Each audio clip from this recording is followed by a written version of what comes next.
Funny that you're here now, huh? It seems that my time-traveling misdeeds has garnered the attention of more than just the destruction of the timeline. I'm also being chased by the time police. And for the time being, this is the safest space I have available. So while I fix my time machine that looks suspiciously a lot like a Pit-Boy from Fallout 4, I mean... sit down right there and let me tell you a tale about pony autism. Well, sorry if I seem just slightly flustered. That's what happens when you get chased by the time police. This is really blinding me. This is worse than last time. Fleeing from the time police can make people a little bit on edge, I guess. I've done quite a few bad things in the timeline, let me tell you what. I realized that I made quite a few people slightly angry with me, especially after the video I made 2 weeks ago. Well, for you, 2 weeks ago. I mean, this is still happening to me. I mean, it's been about 10 years for me. Not literally. I mean, like, I've traveled forwards 10 years. It's been 2 weeks for you, 10 years for me. Whatever. Timey wibbly wobbly timey wimey. A surprising amount of people actually took offense to the video I made about disability. I didn't realize disability flag was meant to be a washed out gray. I just thought the fact that I stole it off of Wikipedia must have messed something up on their end. I made the colors poppy, and I assure you I fixed it since then, but please understand that that was not intentional. That was a not intentional thing I screwed up with. Keep those pitchforks down. Today, I've decided to cover the other reason why a lot of people are very angry at me. I seem to have accidentally isolated a portion of disabled people. Once again, I promise it was unintentional. But see, in that video, I only covered people with visible disability. Missing leg, being unable to fly, and wheelchair-bound characters. But not those with disabilities that are a little harder to see. For instance, Angel Wings. Angel Wings is apparently the other Make-A-Wish character. I don't know how I missed her, I'm gonna be completely honest. Maybe the reason why I missed her is because Angel Wings herself isn't very visually striking. She's a nicely designed OC, but I just didn't notice anything visibly wrong with her. That's because her real-life maker, Lex Huell, has a cognitive heart disease. I know how to speak, and because heart diseases aren't very observable, it just kind of sailed right over my head. It would be easy to assume that Angel Wings isn't disabled because of that. Also, it's easy to assume that Angel Wings, therefore, also has the heart disease. I don't know. What am I saying anymore? But we're long since past physical disabilities. I'm going to be outlining 3 characters that display something called ASD, also known as Asperger's, or commonly referred to as autism. In my last video, I made the mistake of saying, is autism a disability? I asked that question, and a lot of people flooded the comment section. They just assumed I knew nothing about autism. People were lecturing me on the origins of autism and the disability and blah, blah, blah, blah. But I'm gonna let you guys in on a little secret. There is no need to lecture me on autism because I am autistic. I can recite every Tally Hall lyric from here to halfway to Texas, dude. And I'm also abhorrent at conversations. Don't ever approach me in real life. I will not respond to you in the way you think I will. The reason why in the last video I asked whether autism was a disability or not is because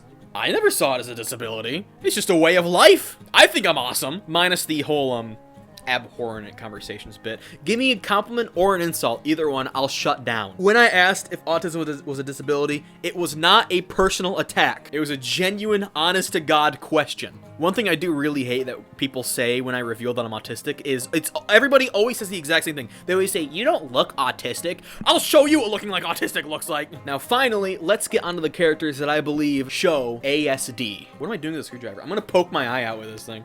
Whew! Oh my god, that was 2 spins in a row. Hold on. Wait. 1 spin? Oh! First up is Fluttershy. Fluttershy is a main character of the show and is shown time and time again to be quite a social recluse and is god-awful at any and all conversations. Look guys, she's just like me! We're introduced to her in Season 1, Episode 1, and we watch as she literally shuts down as she talks to Twilight. I mean, Twilight's just trying to do friendly conversation, and look what Fluttershy's doing. Tell me she's not autistic. I'm gonna be cringe for a minute and compare Fluttershy to me.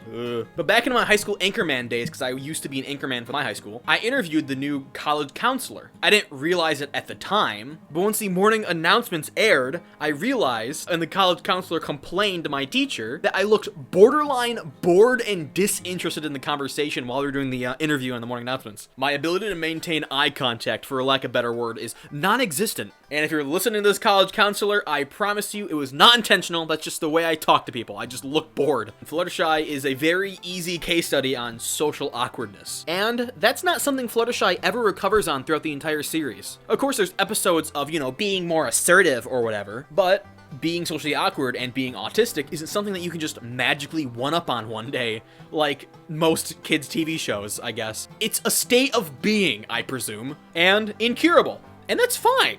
I've seen online some debate whether Fluttershy shows symptoms of being Asperger's syndrome or is just simply socially awkward, because those two things are not mutually exclusive. Are mutually exclusive? If you're socially awkward, you don't have to be autistic. You could just be socially awkward too. But a symptom of being autistic is hyperfixating. Like, for instance, Tally Hall. Do you the food, oh my god, I gotta get out of here. And what do you know? Fluttershy loves taking care of animals. She is an expert on the subject. So much so that she even opens up an animal sanctuary in the later seasons. However, that might also just be because of her cutie mark. Are all cutie marks representative of pony hyperfixations? Does that mean that literally every character is autistic? This entire show is just pony autism, isn't it? God, I really gotta get back to 1989 so I can stop myself from ever going back in time. I gotta stop myself from burning down that house, man. That was a bad decision. I mean, things might be worse where I came from, but it's much worse here. If you have no idea what I'm talking about, please go watch the last video. The second character that I believe represents autism is none other than Maud Pie, and don't question why I have a hat now. It's not important. Maud Pie is the sister to Pinkie Pie. As a contrast to the bubbly and hard to write for Baker, that's why she never shows up in any of my fan fictions. I don't know how to write for her. Maud Pie and her sisters grew up on a completely desolate, boring, bleak, and blank rock farm. It's no place for kids to grow up, let me tell you what, boy.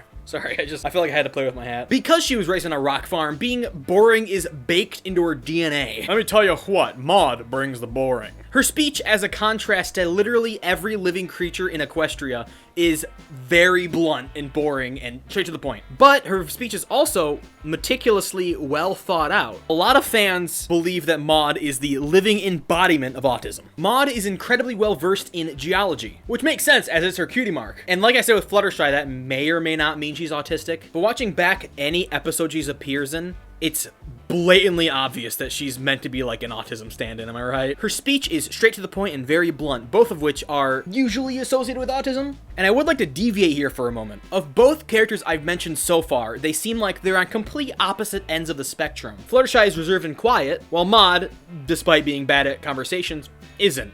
Maybe I phrased that badly. Well, she is definitely reserved and quiet. Maybe not as much as Fluttershy. It's really hard to say what I'm trying to say here. I guess what I'm trying to say is autism isn't a check mark. It's an entire spectrum. And when people say autism is a spectrum, they're not trying to be hyperbolic. It's literally a spectrum, like a color wheel, almost. You could be completely different than another person who's also autistic. It's just a gamble. It's a rolling the dice of the genetic gene pool. On one side, you have the smartest people in the entire world, like Albert Einstein or Tim Burton.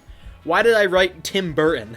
Isn't that a film director? Then on the other side, you have people who can barely function without a caretaker. Remember earlier how I said that the thing that people say to me most is that I don't look autistic? There's like a negative connotation around autism. That it's the same as having an intellectual disability, like the R word. I can't say it, but you know what I'm talking about. I'm here to tell you that being autistic is not having needed a caretaker, or being unable to function in the real world. Like I said, it's a spectrum, and just because a character, or God forbid, a real person doesn't fit into your preconceived notion of autism, doesn't mean that they aren't. Speaking of which, here's a character that doesn't fit into the preconceived notion of autism. Twilight Sparkle. Oh boy, this is gonna cause a lot of arguments in the comment section. I can feel it coming. Twilight Sparkle is the actual main character of the show. Sorry, Fluttershy, move over, because we have Purple Bookworm to listen to. And the very first few lines that she says in the entire franchise is her dodging Moon Dancer's party. Man. I really hope that doesn't bite her in the butt like 6 seasons from now. Twilight, throughout the series, is shown to have what normal people call OCD, but what I call, there's a name for that weird thing I do when I'm leaving my house and have to check every single item I own to make sure it's not on. And when locking the door, I have to make sure it clicks in just right, or else I'll get incredibly scared that someone is breaking into my house while I'm at work and the door didn't actually lock. Yeah. OCD and autism aren't directly linked, but it's been shown that people with autism are more likely to develop OCD than people without. So although Twilight more than likely has OCD, that doesn't necessarily mean that she's autistic. While Maud and Fluttershy are total opposites on the scale of conversations, Maud being blunt and to the point and Fluttershy barely talking, Twilight is somewhere almost directly in between. It's no doubt that, especially in early seasons, Twilight is pretty hard to converse with, and she can seem borderline awkward with meeting new ponies. AKA, look how she introduces herself to the main 6. It's just cringy. Although I also think it's important to note that she's not like that all the time. But did you also notice how much Twilight hyperfixates on? I just totally dropped that. How much Twilight hyperfixates on things? And not just one thing either. She knows all of the things. That could just be the mark of a good scholar, to be honest. But in contrast, she also dreams about reading about books. Are you kidding me? Who does that? Nobody does that. Before I continue on, I would also like to point out that this is the inside of a CRT TV, and I'm pretty sure it's still charged. If I touch any of these capacitors, you know, a slip with a screwdriver, bzz, you know, I die. Oh, hello! There's a cat right here. Hi, buddy. So what do you guys think? Do you agree with my selection of ponies that represent autism? Or did I miss some that you would like to tell me about in the comments? Because I'm sure you'll say it either way. But you also have to understand that this is Hasbro we're talking about. They didn't put in any autistic ponies on purpose, right? They barely put in an LGBT character in the season 9 finale. Just barely put her in. So I don't think that these characters are meant to be autistic, but hey, it's headcanon, so we don't care. I would also like to mention that Pinkie Pie is totally ADHD. There's no way she's not. Anyways, if you liked what you've seen, please subscribe. I know it doesn't seem like a lot, but it seems like a lot to me. I'll see you later, and I guess I'll keep working on my time machine. Don't worry, I'll solve this little issue I got myself into, and I'll get out of here in no time. Also, I got a cat. Say hello to Oliver. Hi, Oliver. Oh, buddy. Oliver's a good cat. Oliver's a good cat.